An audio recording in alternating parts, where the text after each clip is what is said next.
በመመሪያው አንቀጽ 5 ንዑስ አንቀጽ 1 መሰረት ፍርድ ቤቱ ስልጣን ከሚኖርባቸው እንደ ዘር ማጥፋት፣ የሰብአዊነት ጥቃት ኤሌመንቶች ወይም ደግሞ ማሟያዎች በኤሌመንትስ ኦፍ ክራይም ስር የተደነገጉ መስፈርቶች ተሟልተዋል። ይህ ምስለ ችሎት ነው። የህግ ተማሪዎች በጽንሰ ሐሳብ የተማሩትን ወደ ተግባር በመቀየር የሚለማመዱበት መድረክ ነው። ምስለ ችሎት እውነተኛውን የፍርድ ቤት ሂደት በመመስረት ተማሪዎች የህግ ክርክር የሚያቀርቡበት የተግባር ትምህርት መድረክ ነው። ተማሪዎች በዚህ መድረክ እንደ ጠበቃ ይከራከራሉ፣ ዳኞች ጥያቄ ያቀርባሉ፣ የፍርድ ቤት ሂደትም በተግባር ይታያል። ይህ መድረክ የህግ ዕውቀት፣ የክርክር ብቃትና ፈጣን አስተሳሰብ በአንድ መድረክ የሚገናኙበት ነው። አመሰግናለሁ። የተከበረው ፍርድ ቤት የሚከተሉትን የዳኝነት ጥያቄዎች እናቀርባለን። አንደኛ፣ ፍርድ ቤቱ ጉዳዩን የማየት ስልጣን እንዳለውና ጉዳዩ ተቀባይነት እንዳለው እንዲያረጋግጥልን። ሁለተኛ፣ ፍርድ ቤቱ ከላይ ያቀረብናቸውን ክሶች ተቀብሎ ወደ ዋናው ችሎት እንዲመራልን ፍርድ ቤቱ እንጠይቃለን። አመሰግናለሁ። የተከበረው ፍርድ ቤት የዳኝነት ጥያቄያችንን ጨርሰናል። በመቀጠል ፍርድ ቤቱ የሚፈቅድልን ከሆነ እንዲሁም ተከሳሾች ጥፋተኛ የሚሆኑ ከሆነ በዋናው ችሎት የካሳ ጥያቄያችንን እንድናቀርብ ፍቃድ እንዲሰጠን እንጠይቃለን። የሙት ኮርት ወይም የምስለ ችሎት ውድድር እንግዲህ በዓለም ላይ ሰፊ በተለይ በዚህ በህግ ማስተማር በህግ ስልጠና ዘርፍ ሰፊ ጠቀሜታ እንዳለው ይታወቃል። በተለያዩ የዓለም ሀገራትም ለምሳሌ የጂሴፕ የሚባለውን የዓለም አቀፍ ውድድር ብንወስድ በጣም ረጅም ዓመት ያስቆጠረና የህግ ተማሪዎችን ዓለም አቀፍ ውድድር የሚያካሂድ ህግ ተማሪዎችን እውቀታቸውን ክህሎታቸውን እንደ ላቦራቶሪ ሆኖ የሚያገለግል ፕላትፎርም ነው። በእኛም ሀገር ከጀመርን 10 ዓመቱ ነው። በዚህ ሂደት ውስጥ በርካታ የሙት ኮርት ውድድሮች፣ በርካታ ተማሪዎች፣ በርካታ ኢቨንቶችን አድርገናል፣ አካሂደናል። በዚህ ሂደት ውስጥ ተማሪዎቻችን ተጠቅመዋል ብለን እናስባለን። እኛ ደግሞ እንደ ኢትዮጵያ ሎው ስኩልስ አሶሲዬሽን ከቅርብ ጊዜ ወዲህ በሰፊው እየሰራንበት ነው ያለነው።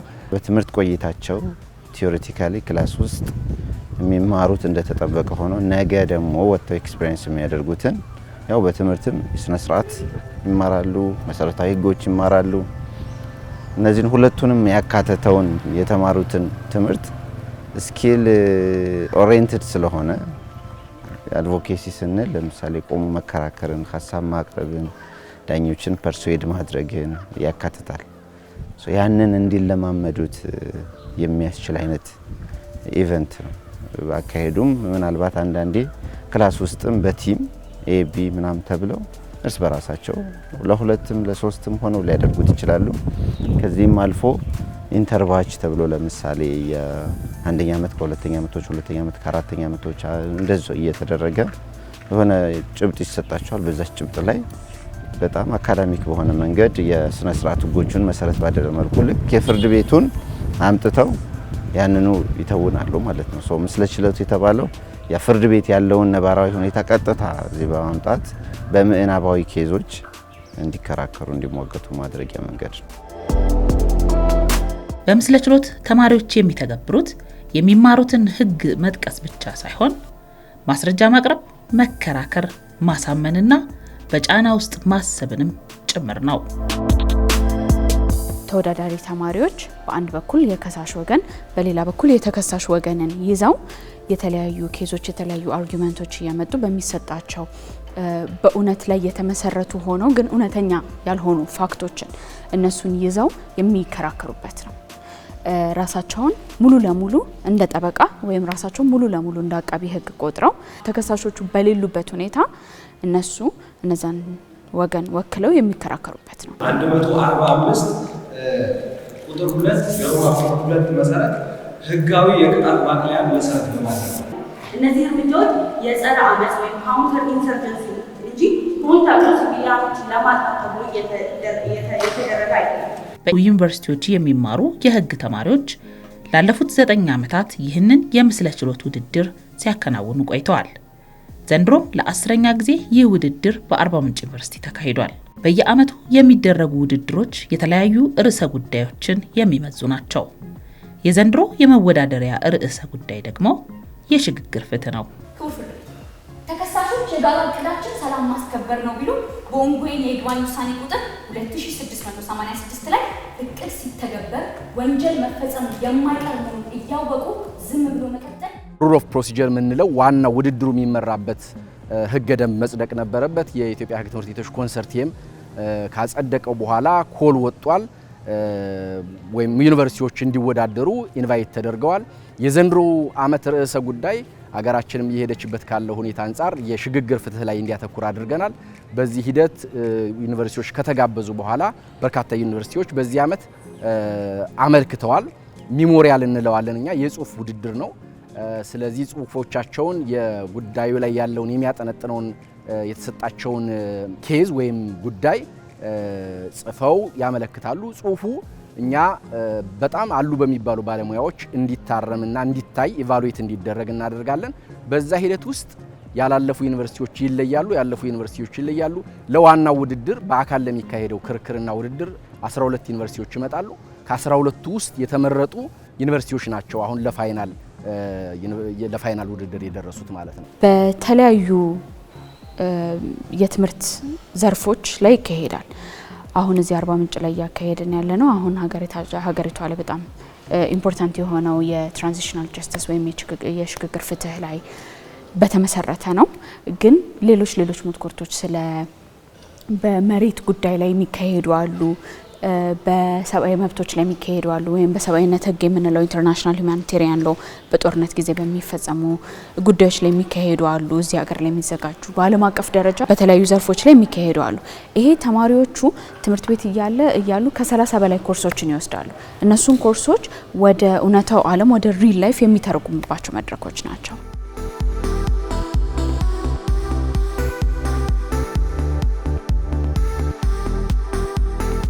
ከባዱን የፉክክር ዙር አልፈው ለመጨረሻው ዙር የሚደርሱ ተማሪዎችም በምስለ ችሎቱ ብርቱ ፉክክር ያደርጋሉ። አገሪቷ ውስጥ ደግሞ ተፈጸሙ የተባሉት ወንጀሎች የተፈጸሙት ከ2016 እስከ 18 ባለው የጊዜ ርዝማኔ ውስጥ ስለሆነ ይህ ፍርድ ቤት ጉዳዩን የማየት ስልጣን አለው። ተጠየቀው የካሳ ጥያቄ ምላሽ የምናቀርብና የምንፈልገውን ዳኝነት ለክቡር ችሎቱ የምናሰማ ይሆናል። ይህ ሂደት በርካታ ዙሮችን ያልፋል። በእያንዳንዱ የክርክር ሂደት ማሸነፍና መሸነፍ ብቻ ሳይሆን የተማሪዎች ዕውቀትና የመተማመን ብቃትም ይፈተንበታል። ውድድሩ በጣም የተጋጋለ ክርክር ነው እየተደረገ ያለው። በጥሞና እያዳመጥን ነው የነበረው። በተለይ ከሽግግር ፍትህ አንጻር በዛ ኤሪያ እየሰራን ስላለን ከመደበኛው የፍትህ ስርዓት የህግ ስርዓት ወጣ ያለ ቲጄን ትራንዚሽናል ጀስቲስን በደንብ ከግምት ያስገባ ክርክር እያደረጉ ነው ያሉት እና እጅግ ተስፋ የሚሰጥ አድርጌ ነው ያዩት። እንደ አንድ የሰብአዊ መብት ዋና ኮሚሽነር ተስፋ የሚሰጥ ወጣቶቹ በጣም በተነቃቃ መንገድ ነው እየሄዱ ያሉት። በደንብ አንብበውታል። በ9 ዓመታት ጋብ ውስጥ በግንቦት 2010 እና በነሐሴ 2018 የተከሰቱ ሁለት ነጠላ ግጭቶች ይህን የወታደራዊ ወይም ደግሞ የክብደት መስፈርትን ሊያሟሉ አይችሉም። በአጠቃላይ ህዝቡን ለማንበርከክ የሄዱበትን ርቀት እንዲሁም ደግሞ የቴሌ መጥፋት ወይም ማክተም የሚወሰነው የዜና ጉዛት ነዋሪዎችን በመጫን በሚያገኙት መረጃ ነው ብለው በተናገሩት መሰረት እንዲገነዘብልን እንጠይቃለን። በእኔ እምነት ሙት ኮርት ላይ የተመዘነ ተማሪ በቃ ሌላ ሊመዘን የሚችልበት እንትን የለም። እውነት ለመናገር አድቮኬሲን መናገር መቻልን አንደበተ ርቱዕነትን የሆነ ኢሹ ፍሬም አድርጎ በጣም አሳማኝ በሆነ መልኩ ፐርሱዌድ ማድረግ መቻል ቀላል አይደለም። እንግዲህ ሙት ኮርቱ እንዳየሽው ከዩኒቨርሲቲው አቅም ያላቸው ልጆች ናቸው ፍሮም ዘ ቬሪ ቢጊኒንግ የሚገቡት ወይ በአስኳላ እውቀታቸው የተሻሉ ወይ በንግግር ክህሎታቸው የተሻሉ እና ደግሞ በጣም ተዘጋጅተውበት ኦልሞስት 8 ወር 7 ወር ተዘጋጅተው ነው የሚመጡት እና ኮች አለው የራሱ የሚያሰለጥን ደግሞ መምህር ይመደባል። ያ መምህር በዛች ኤሪያ ላይ ስፔሻላይዝ ያደረገ ሰው እና ዲፕ የሆነ አናላይሲስ ይሰራበታል እና እሱ ሌላን ትልቅ ፕሮጀክት እንደመስራት አንድ ግራንድ ፕሮጀክት እንደመስራት ማለት ነው። በዛች ጉዳይ ላይ ስፔሻላይዝ አድርገው ነው የሚመጡት። ስለዚህ ልጆቹ በጣም ብቁ ያደርጋቸዋል። እስካሁን የነበረው ኤክስፒሪየንስ እንደሱ ነው። ዳኛ ሲሆኑ፣ አቃቢ ህግ ሲሆኑ ሪል የህግ ሰው ሪል እውነታ ላይ ፋክት ላይ መሰረት ምንድነው ማስረጃ ላይ ተመስርቶ መሟገት የሚችል ለፍትህ መቆም የሚችል አይነት ትውልድ ማፍራት የምንችልበት አንደኛው መንገድ ነው ማለት እችላለሁ። የህግ ትምህርት እንደሌላው አይደለም ማለት ብቃት ችሎታ ይጠይቃል። ያ ማለት ምንድነው? በሰው ህይወት ላይ በንብረት ላይ የሚፈርዱ እንደመሆናቸው መጠን እንደሌላው ትምህርት አይደለም። እንዳየሁት ከሆነ ተማሪዎቹ በደንብ በዚህ በህግ ትምህርት ዙሪያ ጥሩ ልምምድ አድርጓል። ብቃታቸው ችሎታቸው ቀላል አይደለም። የዛሬውን ግን በጣም የገረመኝ ነገር የሴቶች ተሳትፎ ቀላል አይደለም። አሁን በዚህ በችሎት ላይ እንደ አቃቤ ሕግ ሆነው የሚሰሩ እንደ ዳኛ ሆነው የሚሰሩ ተማሪዎች አብዛኞቹ ሴቶች ናቸው እና ይህ ቀላል ነገር አይደለም። ሴቶች ምን ያህል ብቃትና ችሎታ እንዳላቸው እድሉን ካገኙ ብዙ ነገር ማድረግ እንደሚችሉ ነው የሚያሳየውና በዚህ ላይ እኔ በጣም ደስ ብሎኛል። የሽግግር ፍትህ ከግጭትና ከከባድ የመብት ጥሰት በኋላ እውነትን ለማወቅ ተጠያቂነትን ለማረጋገጥና ዘላቂ ሰላም ለመገንባት የሚከተል የፍትህ ሂደት ነው።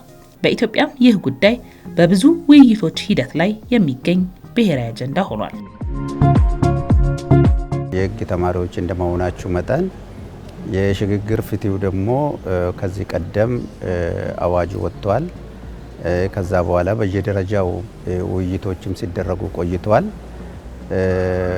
እንግዲህ ወደ ቀጥታ ወደ ስራ ለመግባት የምክክር ኮሚሽኑ ስራውን ካጠናቀቀ በኋላ ነው ወደ ተግባር የሚገባና በዚህ ጉዳይ ላይ በሁለት መልኩ ማየቱ ጥሩ ይሆናል ብዬ አስባለሁ።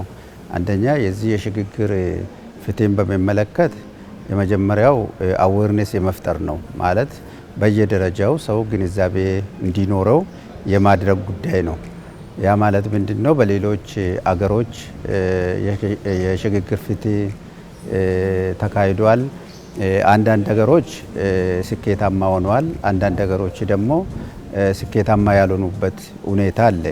ስለዚህ ከወዲሁ የሽግግር ፍትህ ፖሊሲውን በተመለከተ ተማሪዎች በዚህ ደረጃ አውቆ ተረድቶ ክርክር ማድረጋቸው ለወደፊቱ ለምናደርገው የሽግግር ፍትህ ስነ ስርዓት በጣም ወሳኝ ነው ማለት ይቻላል።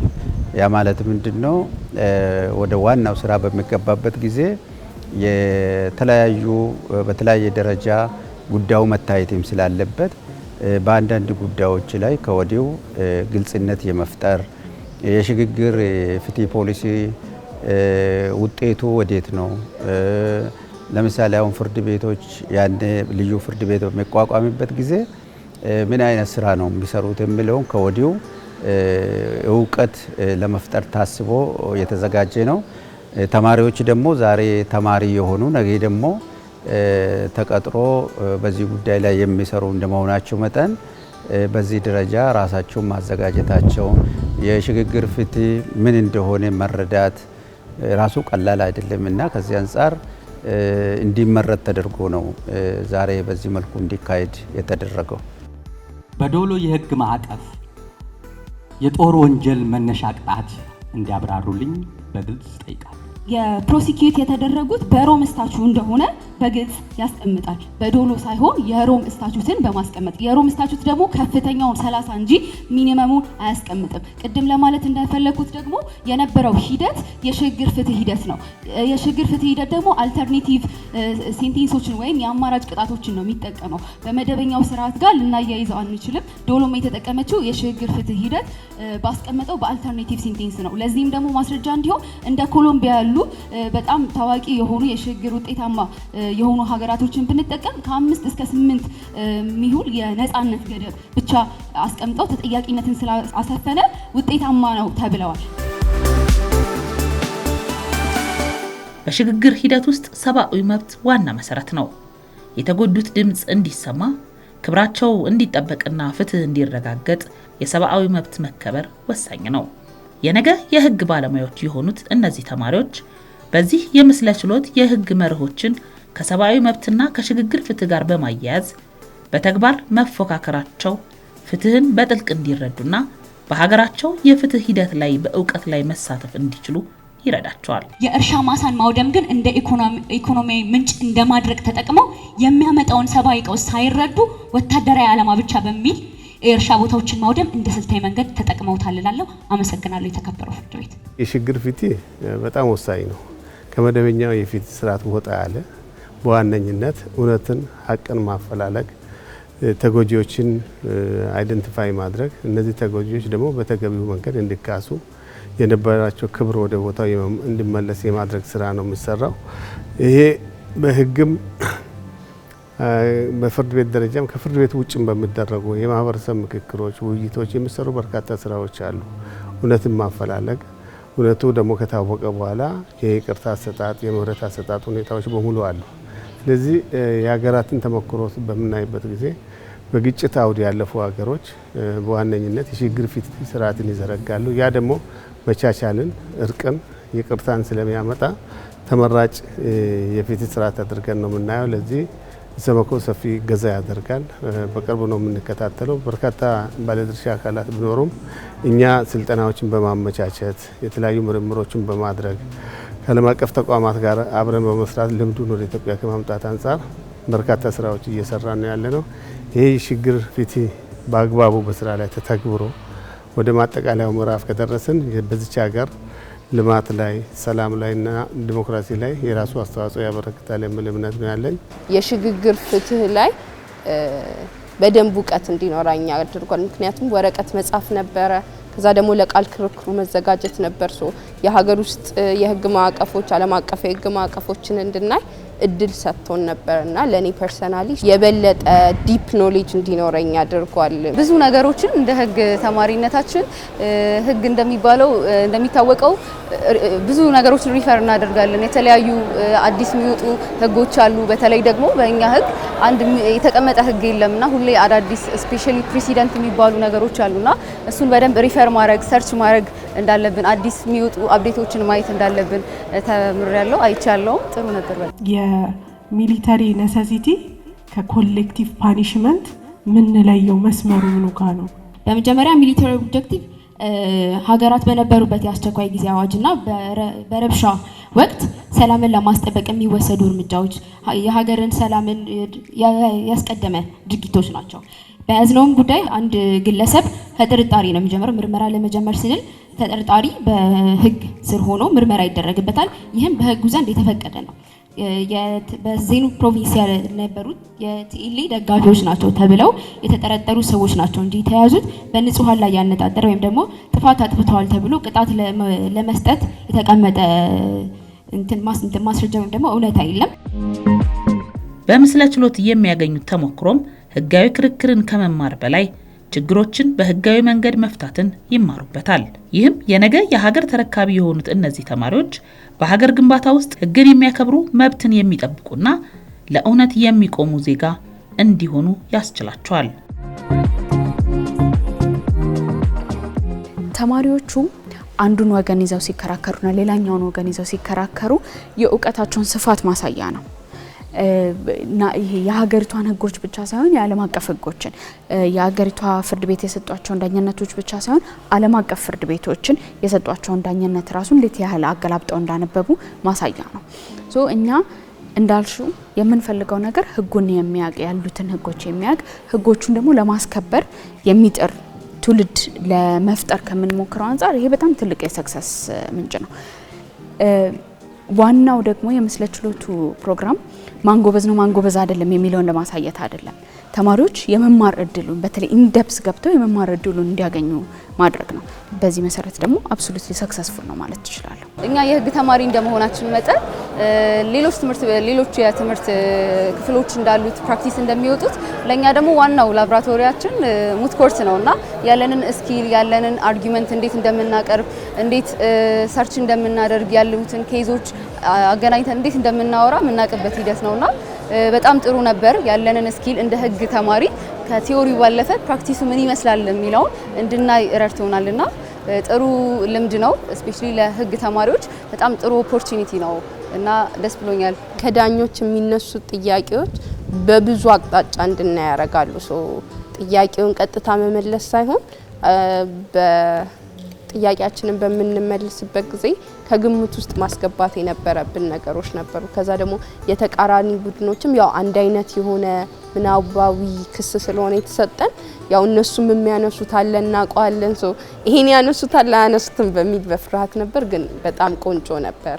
ክቡር ፍርድ ቤት የጋራ ካሳ ይቀድማል የምንለው ከነገሮች ሁኔታ ማለትም ከግምት ውስጥ የሚገቡ ነገሮች እንዳሉ የካታንጋ የካሳ ውሳኔ ሌሎች ኢሰብአዊ ድርጊቶች አልተፈጸሙም።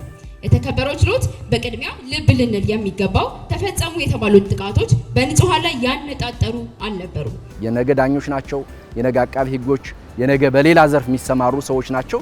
እነሱን ነርቸር ካላረግናቸው ካሁን ካልኮተኮትናቸው የሚፈለገው ባለሙያ ሊመጣ አይችልም። የሚፈለገው ባለሙያ ከሌለ ደግሞ የምንፈልገው የፍትህ ስርዓት ሊመጣ አይችልም። በሮም ስምምነት መግቢያ ወይም ፕሪያምብል በአንቀጽ 10 እና በስምምነቱ አንቀጽ 17 ንዑስ አንቀጽ 1 ላይ ብሔራዊ ፍርድ ቤቶች ጉዳዩን የማየት ተቀዳሚ ስልጣን እንዳላቸው ይደነግጋል። ነገር ግን በዛው በአንቀጽ 17 ንዑስ አንቀጽ 1 ሀና ለመሰረት ብሔራዊ ፍርድ ቤቶቹ ጉዳዩን ለማየት ፈቃደኛ ካልሆኑ ወይም ጉዳዩን አይተው የሚያስተላልፉት እርምጃ ሆን ተብሎ አጥፊዎቹን ለማስመለጥ ከሆነ ይህ የዓለም አቀፉ የወንጀል ፍርድ ቤት በጉዳዩ ላይ ስልጣን እንዳለ ይደነግግልናል። በውድድር መድረኩ የሚገኘው ልምድና እውቀት ተማሪዎችን ለነገ የሙያ ህይወት ያዘጋጃል፣ ዩኒቨርሲቲዎችንም የተሻለ የትምህርት መድረክ እንዲሆኑ ያበረታታል። ለአንድ ሀገር መሰረት የሚባለው ወጣቱ ትውልድ ነው። በጣም ትኩስ ጉልበት አለው። አገርን ያሻግራል። አገርን ከአንድ ካለችበት ምዕራፍ ወደ ሌላ ያሻግራል ብለን የምናስበው ወጣቱ ትውልድ ነው። ወጣቱ ትውልድ ደግሞ ምክንያታዊነት ባላቸው ሀሳቦች ተመርኩዞ ምክንያታዊ ያላቸውን ሀሳቦች ወደፊት ከማራመድ አንጻር የሚተካ ሚና አለው ተብሎ አይታሰብም። ከፍተኛ ነው አስተዋጽኦቸው ማለት ነው። ስለዚህ ዛሬ የምናካሄደውን ምስለ ችሎታ አይተሽ እንደሆነ ብዙ ተማሪዎቻችንን አምጥተን አዳራሽ ውስጥ አስገብተናል። ምክንያቱም ወጣቶች ከዚህ የሚማሩት ብዙ ነገር አለ እና ወጣቱ አንዳንድ ጊዜ የተለያዩ ችግሮች ሊኖርብን ይችላል። እነዛን ችግሮች ወደ ጠረጴዛ አምጥተን በዲስከሽን በመመካከር የአሸናፊውን ሀሳብ ይዞ ከመሄድ አንጻር ይህም ብዙ የሚያስተምረው ነገር አለ ብዬ አስባለሁ። ስለዚህ ወጣቶቻችን ምክንያታዊነት ባላቸው ሀሳቦች እንዲያምኑ፣ ምክንያታዊነት ያላቸውን ሀሳቦች ተመርኩዘው እንዲሞግቱ፣ ምክንያታዊነት ያለውን ሀሳብ ይዘው አሸናፊ እንዲሆኑ፣ አርጊውመንታቸው ጠንካራና ምክንያታዊነት ያለው ደግሞ ሲሆን ለአሸናፊነት እንደሚያበቃ የሚያሳይ ትልቅ መድረክ ነውና እዚህ ጋር ያሉ ወጣቶችም ይህንን ተገንዝበው ነገም ሲወጡ ኦፍ ኮርስ ኦኬ ምክንያታዊነት ያለው አርጊውመንት ወይንም መረጃ ቤዝ ባደረገ መልኩ ክርክር ብታደርጊ እንኳን አሸናፊ ሊያደርግሽ እንደሚችል የሚማሩበት ከመሆኑ አንጻር ለሀገራችንም ነገ ምክንያታዊነት ያለውን ወጣት ከማፍራት አንጻር ትልቅ አስተዋጽኦ ይኖራል። ሜሞሪያሉን በምንጽፍበት ጊዜ በጣም ብዙ ሶርሶችን ነው ሪፈር የምናደርገው። ስለዚህ ሪሰርች ስኪላችንን እንድናዳብር ይረዳል። ከዚህ በተጨማሪ ደግሞ ኦራል ስኪል ላይ እንዴት ነው አርጊውመንታችንን ያገኘነው ውስጣችን ያለነው ያነበብነውን ነገር እንዴት ነው አቀናጅተን የምናወራው የሚለውንም ነገር ከመጻፍን ባለፈ ኦራሉም ላይ በጣም ብዙ ጥቅም አለው። ያለንን የንግግር ብቃት ችሎታ እንድናወጣ ያደርገናል ማለት ነው። የከፍተኛ ትምህርት ተቋማት ተማሪዎችን በእውቀት ከመገንባት ባሻገር የሀገር ግንባታ ውስጥ ቀጥተኛ ሚና አላቸው። በመማር ማስተማር ሂደትም ባለሙያዎችን ያፈራሉ፣ ሀሳብን ያበረታታሉ፣ የማህበረሰብ ችግሮችንም በእውቀትና በምርምር መፍትሄ ለመስጠት ይሰራሉ። ለፍትህ፣ ለሰላም፣ ለሰብአዊ መብት መከበርና ሀገራዊ መግባባትም መድረክ ይሆናሉ። ለአንድ ሀገር በጣም ወሳኝ የሚሆነው ትምህርት ነው። ትምህርት ሚንስ ነው፣ የሆነ ነገር ላይ ሰውን የሚያደርስ ነው። ምክንያቱም አንድ ሀገር ያው ጥራት ያለው የተማረ የሰው ኃይል ከሌላት በጣም አስቸጋሪ ነው የሚሆነው። ምክንያቱም ሂውማን ሪሶርስ የምንለው የሰው ሀብት በጣም ወሳኝ ነው። ከዚህ አንጻር እያንዳንዱ ዩኒቨርሲቲ በኢትዮጵያ ውስጥ ያሉ ዩኒቨርሲቲዎች የትምህርት ጥራቱን በተመለከተ ትኩረት ሊሰጡ ይገባል። ከዚህም በተጨማሪ ደግሞ ተማሪዎችም አቴንቲቭሊ ትምህርታቸውን መከታተል አለባቸው። እንግዲህ ኢትዮጵያ ውስጥ የተለመደው ነገር ምንድነው? ቲዮሪ ነው፣ ግን በተግባርም መለማመድ አለባቸው። አሁን ባለው የዓለም አቀፍ ሁኔታ ኢትዮጵያ በአሁኑ ጊዜ 2030 ዲጂታል ዲቨሎፕ እያደረገች ነው። በዳኝነትም በፍትህ አካላትም አዳዲስ ቴክኖሎጂዎች ሰውን እየተኩ እየሰሩ መጥተዋል። ስለዚህ ተማሪዎች ደረቅ ትምህርቱን ብቻ መማር ሳይሆን ከቴክኖሎጂ ጋር መለማመድ አለባቸው። ዩኒቨርሲቲዎችም በዚህ ላይ ትኩረት አድርጎ ተማሪዎችን ማስተማር አለባቸው። ይህ የምስለ ችሎት ውድድር ተማሪዎች የእውነተኛውን ዓለም በምናብ ገንብተው ያደረጉት ጠንካራ ፉክክር የትምህርት ጥራትን በተግባር የሚያጠናክር አስፈላጊ የመማሪያ ሂደት ነው። ድርጊቱን ማስቆም አለመቻል እንዲሁም ድርጊቱን የመመርመርና ለሚመለከተው አካል ማቅረብ እየነበረባቸው ስልጣናቸውን በመጠቀም ተከሳሾችን አስመልጠዋል። እነዚህ ተማሪዎች ናቸው፣ ለምረቃ የተቃረቡ ናቸው። በሰፊው ይሳተፋሉ፣ ያውቃሉ። ወደፊት ወደ ስራ ሲሰማሩ እነዚህ ተማሪዎች ዞሮ አቃቤ ሕግ፣ ዳኛ፣ ሕግ አውጪ፣ ጠበቃ ነው የሚሆኑት። ስለዚህ በሽግግር ፍትህ ስርዓቱ ላይ የራሳቸውን አስተዋጽኦ ማበርከት ይችላሉ። ለዚህም ነው በተደጋጋሚ የወጣቶች ተሳትፎ ኢቭን ተጎጂዎችን መሳተፍ አለባቸው። ተጎጂዎች በተደራጀ መንገድ ያለፈውን ጥቃት የደረሰባቸውን ጉዳት መርሳት የሚችሉበት የሪፓሬሽን ሜካኒዝም መቀየስ አለበት። ለዚህ ደግሞ በተደራጀ መንገድ መሳተፍ አለባቸው። የፐብሊክ ኮንሰልቴሽን የምንለው ያንን ነው። ውድድሩን ስናስብ ስንጀምረው ሁለት ነገሮችን ነው ያሰብነው።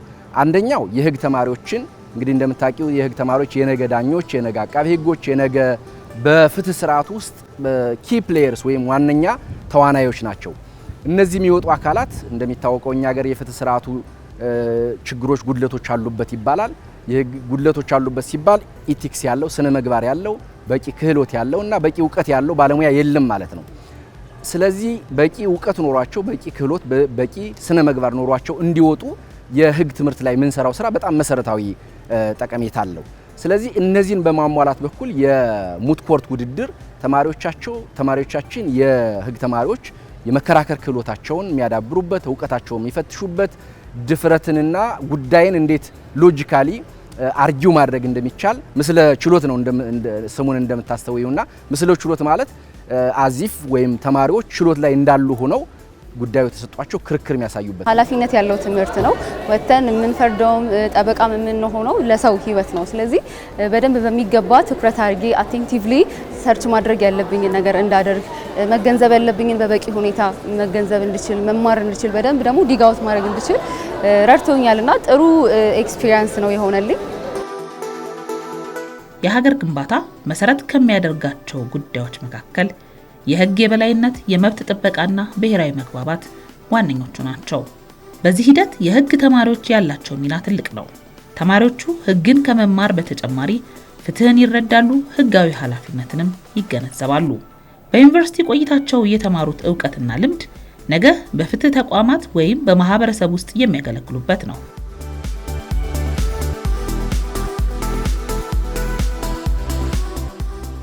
ውድድሩ በጣም ቻሌንጂንግ ነበረ። የመጻፍ ችሎታችንን ቻሌንጅ አድርጓል፣ የመናገር ችሎታችንን ቻሌንጅ አድርጓል እና በጣም ኢንቴንስ የሆነ ውድድር ነበር። በደንብ ቻሌንጅ ተደርገናል። በዳኞች የዳኞች ጥያቄ ክሪቲካል የሆኑ ጥያቄዎች እኛም ካሰብናቸው በተዘጋጀንባቸውም ልክ ተጠይቀናል እና በተቻለን አቅም ዲፌንስ አድርገናል። በደንብ ያለውን ኬዝ በደንብ ዲፌንስ አድርገናልና ጥሩ ነበር በጣም። ሰላሌ ዩኒቨርሲቲ ከአርባ ምንጭ ዩኒቨርሲቲ ጋር ለፍጻሜ ውድድር የደረሰ ዩኒቨርሲቲ ነው። ሞራል ስጧቸው።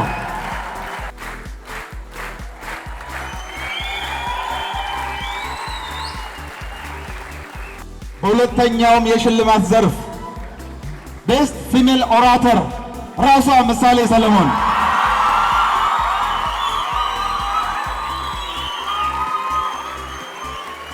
በጣም ደስ የሚል ነው። ያው ህግ ክርክሩ ደስ ይላል፣ ዳኝነቱ ደስ ይላልና ከተማርነው በላይ እንደሆነ ያው ስንማርም ክርክር አለው፣ ግን ይሄኛው ደግሞ ይበልጥ ደስ ይላል። በጣም ጥሩ ነበር። ያው ቻሌንጂንግም ነበር። ራሴን በደንብ እንድፈትሽበት እንዳይበት ያለኝን ስኪል እንዳወጣበት አድርጎኛል። በጣም ጥሩ ነበር። ጥሩ በደንብ አድርጌያለሁ ብዬ አስባለሁ። እኔም ቲምሜቶቼ ማለት ነው። አዘጋጅ ዩኒቨርሲቲ ለፍተንም ምን ብለንም ማሸነፍ መቻላችን፣ ዋንጫው እዚሁ ማስቀረት መቻላችን፣ ያውም ልጆቹ በጣም በብቃት ከመጀመሪያ ዞር እስከ መጨረሻ ዞር አንደኛ ካልተሳሳትኩኝ አንደኛ ዞር ላይ ነው ሁለተኛ የሆኑት እንጂ በየዞሩ ከተወዳዳሪያቸው ከአጠቃላይ እያሸነፉ ነው እና መጨረሻ ለፋይናል ደርሰው ፋይናል ላይም በጣም በራቀ ውጤት ያሸነፉት እና እንደ ህግ ትምህርት ቤት ትልቅ ትርጉም አለው። ይሄ አዘጋጅተናል። ህግ ትምህርት ቤቱ ሎው ስኩል ነው። ሌሎች ልጆችም የሚያነሳሳ ነው። ነገ ለትምህርት ቤታችን ነገ ሌሎች ልጆቻችን እንዲፈጠሩ የሚያደርግ ነው የነዚህ ልጆች ውጤት ማለት ነው። እንደ ዩኒቨርሲቲም ህግ ትምህርት ቤቱ በሚኖረው ኢንጌጅመንት ይበልጥ ቪዚብል አድርጎታል። አርባ ምንጭ እንደ አርባ ምንጭ ዩኒቨርሲቲነቱን ደግሞ ከሌሎች ዩኒቨርሲቲዎች በዚህ መድረክ ላይ ተገናኝቶ ዋንጫ መብላት መቻሉ በቃ ትልቅ ስኬት ነው። ዋንጫውን አንደኛ በማውጣት የአርባ ምንጭ ዩኒቨርሲቲ